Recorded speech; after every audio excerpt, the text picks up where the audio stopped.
Hi there, Elizabeth here with Health for Life in the Health for Life kitchen, and I am here preparing a scrambled tofu recipe. This recipe can be found in the Seven Secrets Cookbook, which I use with my clients in Health for Life, but I also use it in the Enhanced Life Supper Club that I do for the community. And this is one of the recipes for the month of March that they will be making. And it's a wonderful recipe. If you're wanting to lower your cholesterol, eggs have a lot of cholesterol, so tofu is a great substitute. And this recipe is very healthy. It has a lot of veggies in it. Now, I know that there's the theory going around that soy is not good for you, but there is a lot of research that has been done that is not true. You can watch some videos on YouTube from the Physicians Committee of Responsible Medicine, where they explain that soy is actually really good for you, and they debunk the theory.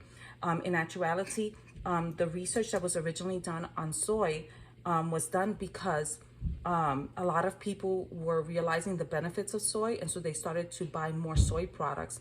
And the milk and dairy industry realized that their profits were going down. So a research was done and was funded, and they only presented the fact that soy raised estrogen. And yes, soy does raise estrogen, but it also has properties where it actually lowers estrogen as well. And so it actually creates a balanced effect. We see that with people like in China and Oriental countries where they use a lot of soy products. The women don't have hormonal issues. Their hormones are very well balanced. They rarely experience hot flashes. And so we see that they don't have issues with cancer because of soy. They eat it quite often and they have healthy lives. Also, eating a lot of veggies helps with hormonal balances as well. So let me tell you what I have on here. I have tofu, and this is the tofu that I use. It's non-GMO. Normally I like to buy organic tofu. They didn't have this in the store, the organic one, so I just went ahead and bought this one, which is non-GMO. I will never buy soy that is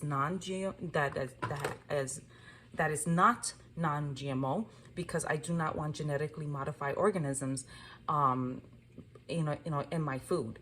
So I always buy organic, and I always buy non-GMO. So that is one key that, one thing that is very important when you are buying soy, because soy is one of those products that has been genetically modified, but there's a lot of products out there that are not genetically modified.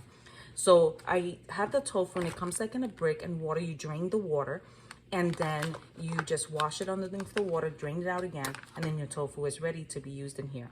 I also have fresh garlic, and I had some of this garlic in a container left over from another recipe, so I decided to use that as well. You need Bragg's liquid aminos or soy sauce, and you will need turmeric, and turmeric gives it a little bit of color, so you only need a little bit, and like about a quarter teaspoon of turmeric. Fresh mushrooms sliced, 3 green onions, and in case you do not know what a green onion is, I know some people may be learning to cook. It's basically this. It's like another word for it is scallions. And I use 1 small plum tomatoes. Plum tomatoes are excellent for cooking.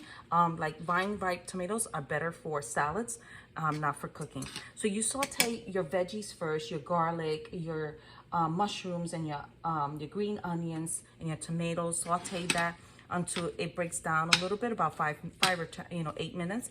And then you could take your tofu and you just crumble it with your hands, and you put it in the pan and you mix it all together.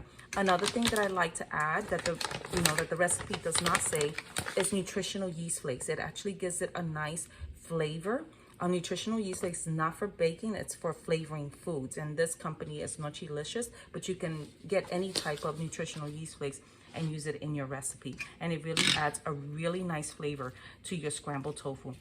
This 1 cube of tofu is enough for one family of like a family of 4 for one meal. Or if you're prepping for yourself, this will be enough for like maybe 3 meals or 4 meals, okay? And so you can definitely meal prep with this and have your meal for breakfast throughout the week. Now I would eat this with bread, or I would eat this with quinoa in the morning.